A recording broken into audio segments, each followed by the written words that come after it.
Vamos lá então para as espécies de funcionalismo penal. A primeira espécie, a mais famosa, é o chamado funcionalismo moderado, dualista ou de política criminal. É o funcionalismo de Klaus Hoxie. Esse funcionalismo também é chamado, pode aparecer com esse nome, de racional teleológico. Então, olha os nomes: funcionalismo moderado, dualista, de política criminal ou ainda racional teleológico. Vamos conversar um pouquinho sobre isso. Por que moderado? Vamos entender cada um dos nomes separadamente. Moderado, porque o direito penal ele tem limites. Limites que são impostos pelo próprio direito penal, pelos demais ramos do direito e pela sociedade. Então, funcionalismo moderado, porque o direito penal ele tem limites. Limites impostos pelo próprio direito penal, pelos demais ramos do direito e pela sociedade. Dualista. Vamos pensar isso aqui, ó. Imagina que nós temos o direito penal, esse círculo menor, com suas próprias regras, com seus valores, e nós temos os demais ramos do direito. O direito penal ele interage, ele dialoga com as demais matrizes do direito, do conhecimento jurídico. Então, o direito penal que vai interagir com o direito civil, constitucional, tributário, etc. Tá? Ele é dualista. Então, vem cá, ele é um sistema próprio de regras e de valores, mas ele não é isolado, ele interage com os demais ramos do direito. Ele deve observar os postulados dos demais ramos do direito. E por último, esse nome aqui, que eu gosto bastante, de política criminal. De política criminal. O que é de política criminal? Política criminal, lembra, já falamos hoje aqui, é o filtro entre a letra da lei e os interesses e os anseios da sociedade. Então, é um direito penal que vai ser aplicado para atender os interesses da coletividade, não do governante, não, da coletividade, buscando o bem comum. Buscando o bem comum. E o nome, racional teleológico. Racional porque é um direito penal equilibrado, guiado pela razão. Trata-se de um direito penal equilibrado, guiado pela razão. E por que teleológico? Porque ele tem uma finalidade. A finalidade de proteção de bens jurídicos. É um direito penal racional e que tem uma finalidade prática, que é a proteção de bens jurídicos. Vem cá. Imagina que você encontra com o Hoxie. Professor Hoxie, eu queria lhe fazer uma pergunta. Ele faleceu há poucos anos, mas eu queria fazer uma pergunta.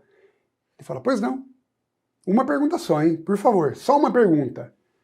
Minha pergunta para ele seria, para que serve o direito penal?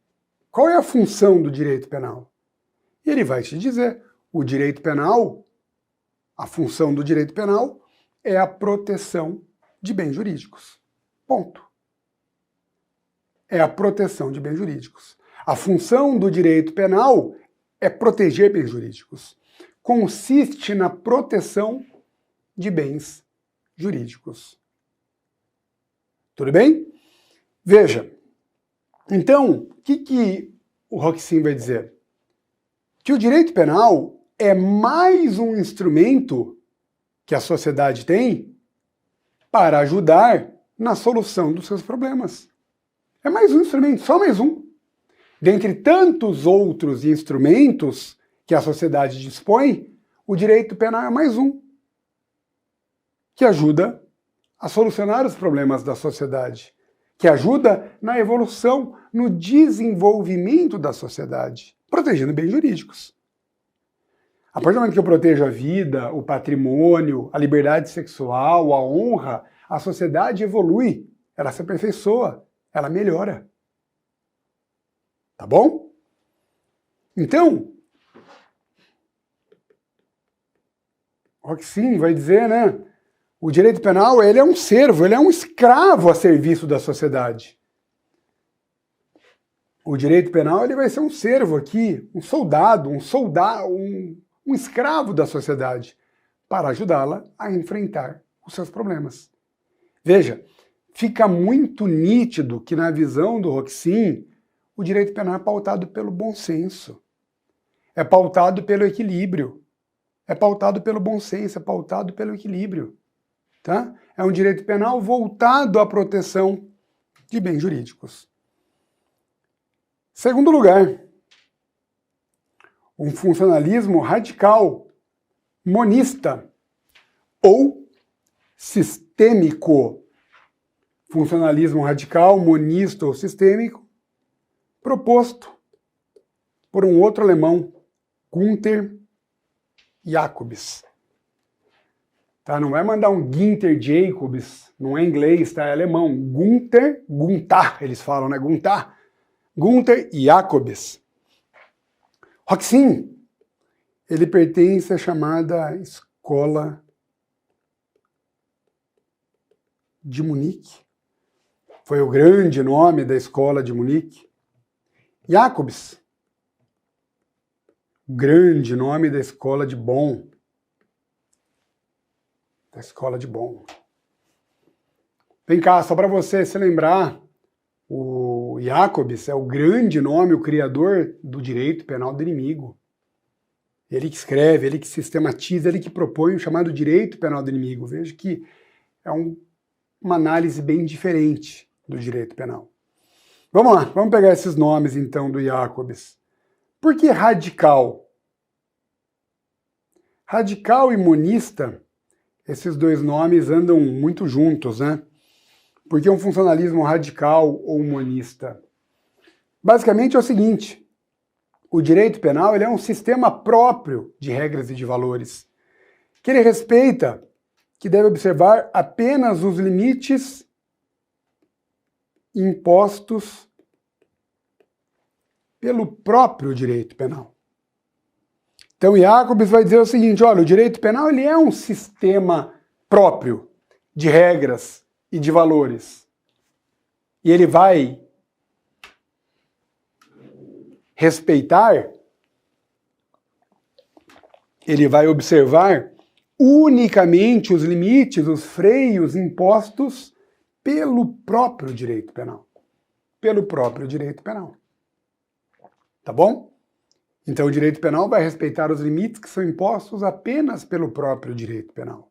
E os demais ramos do direito? Eles que cuidem deles. Direito civil? Cuide do direito civil. Direito tributário? Cuide dos tributos. Direito penal é aqui. É aqui. Tá? E esse nome? Veja, uma visão muito mais radical, muito mais extremada do direito penal, né? Porque o nome sistêmico. Sistêmico, ele vai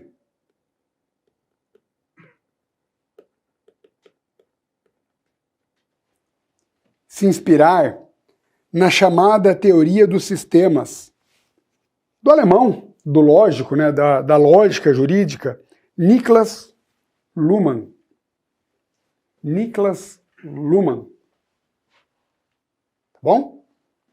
Então, o funcionalismo radical, monista ou sistêmico, ele vai se basear na teoria dos sistemas.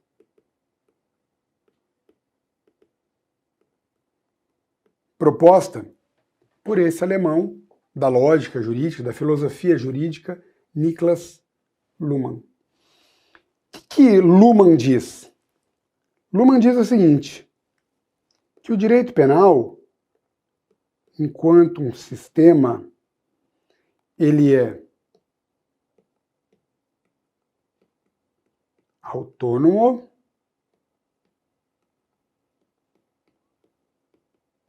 autorreferente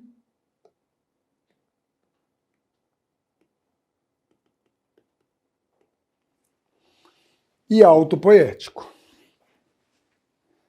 O direito penal, enquanto sistema, ele é autônomo, ele é autorreferente e ele é autopoético. Ô Kleber, me explica isso, autônomo, autorreferente, autopoético. Luhmann diz isso, né? Os sistemas são autônomos, autorreferentes, autopoéticos. O que é autônomo? Autônomo, basicamente, o direito penal, ele independe. Ele dita suas próprias regras, né? Ele independe dos demais ramos do direito. Eu sou autônomo, ele vive por conta própria.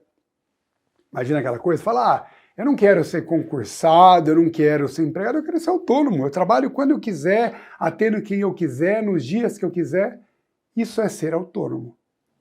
O direito penal é autorreferente. O que é isso, hein? Direito penal autorreferente. Quando se diz que o direito penal é autorreferente, vem cá.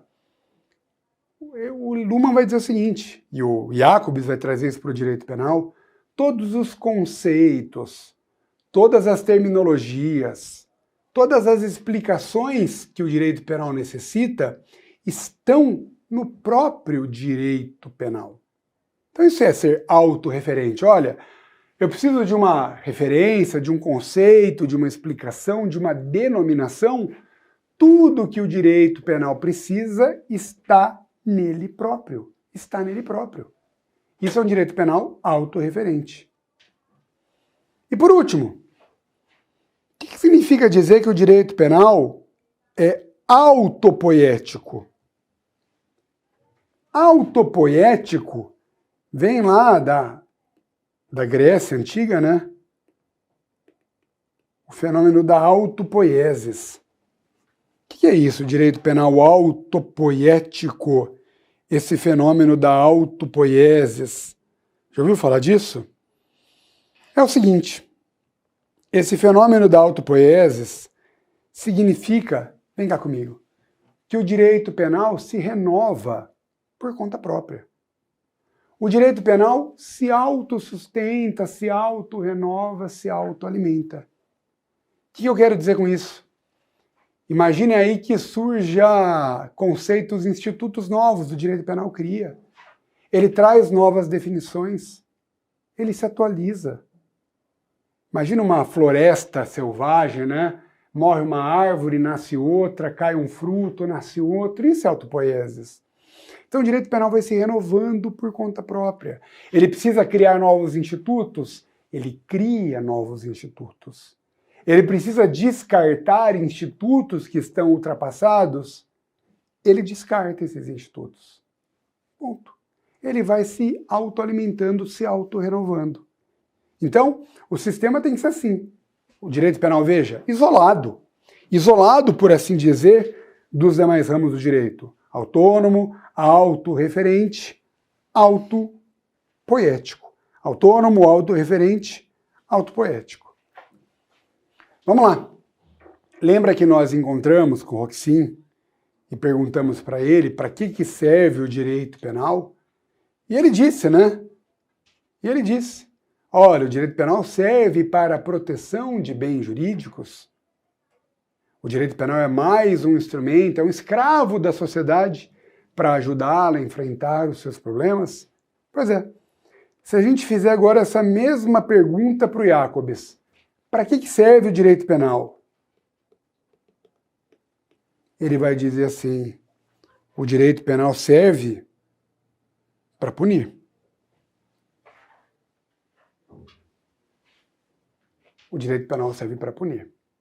Ele fala assim, a lei penal, a norma penal, o direito penal só conquista autoridade, só ganha autoridade, respeito, autoridade.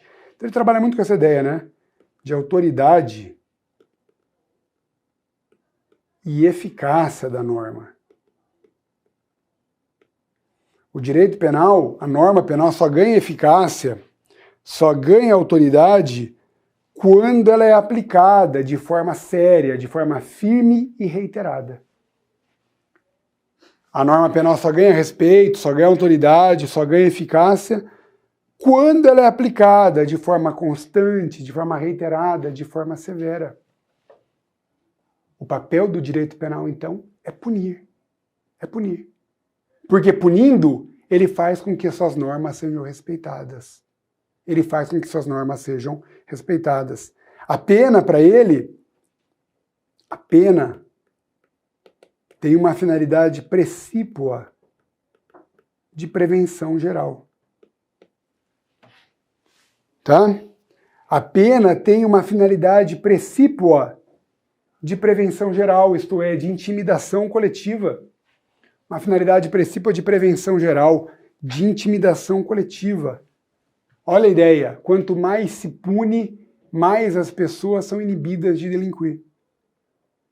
A lei se torna temida, se torna respeitada, ela ganha autoridade, ela ganha eficácia, as pessoas não vão delinquir. Assim eu protejo o direito penal. Como que eu protejo o direito penal? Aplicando o direito penal. Quanto mais aplicado é, mais ele intimida as pessoas para que não violem suas regras. Tudo bem? Então, enquanto o Roxin vai dizer, olha, a sociedade tem que se adaptar ao direito penal, desculpa, o Roxin vai dizer, enquanto o direito penal deve se adaptar à sociedade, Roxin, voltando, para não dar confusão, Roxin vai dizer, lembra, o direito penal é mais um instrumento a serviço da sociedade, então ele serve à sociedade. Ele vai se adaptar à sociedade em busca do bem comum. O Jacobs vai dizer por outro lado, não é o direito penal que se adapta à sociedade, a sociedade que tem que se adaptar ao direito penal. O direito penal vai punir a sociedade que respeite o direito penal e não viole suas normas. Ponto. Então, não é o direito penal que se adapta à sociedade, é a sociedade que tem que se adaptar, que tem que se curvar ao direito penal. Você pegou a ideia? Como para o Roxin, o direito penal é muito mais equilibrado, ele é racional, ele é de bom senso, do que para o Jacobs, que é um direito penal punitivo, amedrontador, intimidador das pessoas. Basta lembrar, né? Eu repito agora, já deixo anotado aqui, a gente vai falar disso logo, logo, que partindo desse funcionalismo radical, o Jacobs cria o tão famoso, tão amado por muitos, odiado por outros, o Jacobs cria o chamado direito penal do inimigo. O Jacobs desenvolve o direito penal do inimigo. Tá bom? Vamos lá. Vamos em frente. Falamos de funcionalismo. Vamos continuar estudando outros, lembra? A evolução doutrinária, movimentos do direito penal. Tem uma questão bem bacana aqui, que é o chamado direito de intervenção. Direito de intervenção, também chamado de direito intervencionista. Veja, cuidado aí. Eu não chamei de direito penal de intervenção, eu não chamei de direito penal intervencionista. Veja que não apareceu até agora a palavra penal. Direito de intervenção, direito intervencionista. O criador desse modelo aqui foi um outro alemão, um grande penalista, chamado Winfried Hassemer. Hassemer é o grande nome aqui. Ele foi ministro do STF alemão, professor universitário, pesquisador, ministro da Suprema Corte alemã, e ele desenvolve esse chamado direito de intervenção. Como que ele cria esse direito de intervenção? Vamos pegar essa ideia. Ele diz basicamente o seguinte, olha, volta aqui, André, por favor.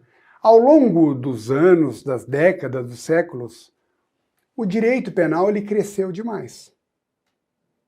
Todos os problemas sociais que foram surgindo deslocaram para o direito penal. Olha, então surgiu um problema social aqui, cria um crime, chama o direito penal para resolver esse problema. Olha, um outro crime ali, cria mais um crime ali, outro crime, e o direito penal foi ficando grande, foi ficando muito pesado, sobrecarregado. Ele até fala, virou um Titanic, né? Virou uma coisa gigantesca. E aí ele vai dizer o seguinte, o direito penal, com a proposta, né, com a vontade de resolver tudo, acaba não resolvendo nada. O direito penal, com a proposta de resolver tudo, acaba não resolvendo nada. Eu quero resolver tudo. Eu acabo não resolvendo nada. Nada. Tá? E aí como é que fica essa jogada? Ele vai dizer, o que a gente tem que fazer? Nós temos que esvaziar o direito penal. Temos que pegar muitas matérias, muito conteúdo que hoje está no direito penal e tirá-lo de lá. Então, o direito penal, ele tem que ficar menor, por assim dizer. Vamos diminuir o direito penal. Como assim diminuir o direito penal? Vamos deixar no direito penal somente aqueles crimes que compõem o seu núcleo fundamental. Vamos deixar no direito penal apenas aquelas matérias que integram o seu núcleo fundamental. E o que integra o núcleo fundamental do direito penal? Escreva aí. Aqueles crimes que atingem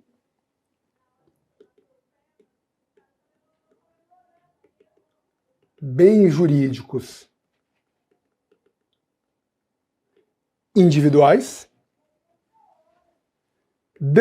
vamos dizer assim, dano contra bens jurídicos individuais, e também crimes de perigo concreto, também contra bens individuais. Olha aí, a proposta do Hassemer, então. O direito penal está muito grande, está muito inchado, está muito pesado, está sobrecarregado. Nós temos que tirar muito conteúdo do direito penal. Vem cá, como é que ele faz isso? Ele fala, ó, vamos deixar no direito penal apenas o seu núcleo fundamental. O que é o núcleo fundamental do direito penal? Crimes de dano e de perigo concreto contra bens jurídicos individuais. O que vai ficar no direito penal, então, resumindo aqui? Apenas os crimes de dano e de perigo concreto contra bens jurídicos individuais. Ele vai dizer o seguinte, para tutelar esses bens jurídicos, o direito penal é muito bom. O direito penal tem muito traquejo. O direito penal é muito bom. Ele é muito eficaz para tratar de bens jurídicos individuais. Então, para investigar, para processar um homicídio, por exemplo, um roubo, o direito penal é ótimo. Que ramo do direito, que outro instrumento a gente tem melhor para investigar, para processar, para condenar, para punir um autor de um homicídio do que o direito penal? Não tem. Para isso, o direito penal é ótimo. Agora, o direito penal está cuidando de matéria que não devia estar lá. E ele faz um círculo bem grandão. Ó. O que está nesse círculo bem grandão? O direito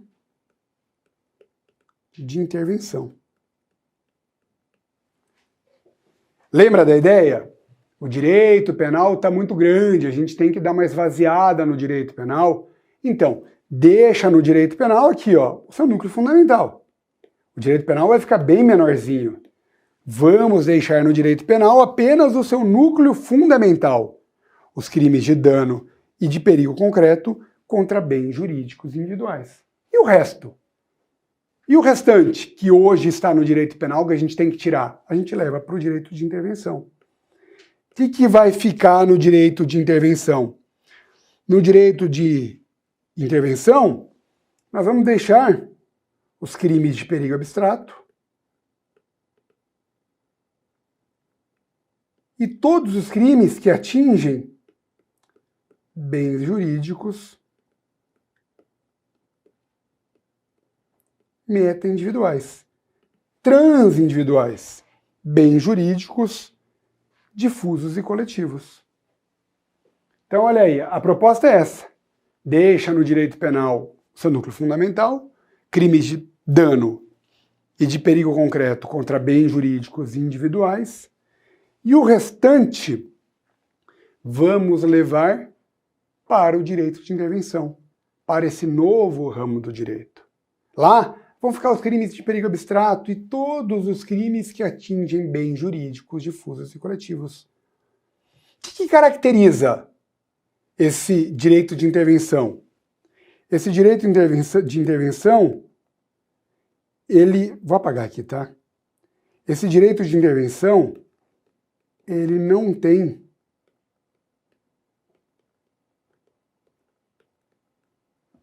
natureza penal. Esse direito de intervenção, ele não tem índole penal. Ele não tem natureza penal.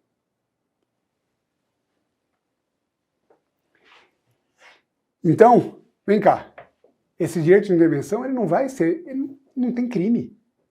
Veja, essas condutas contra bem, que esses crimes de perigo abstrato, crimes contra bens jurídicos difusos e coletivos, eles deixam de ter natureza penal.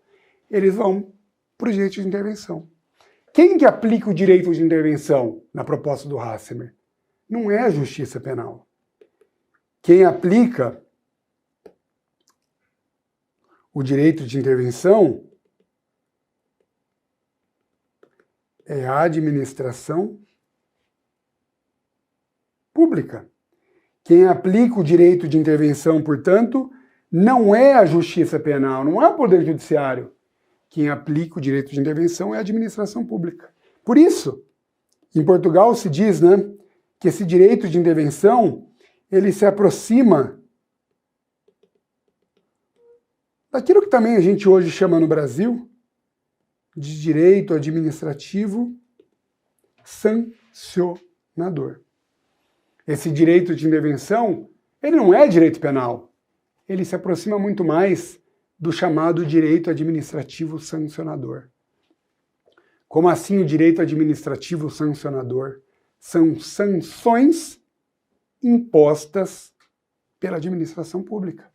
São sanções impostas não pelo Poder Judiciário, e sim pela administração pública.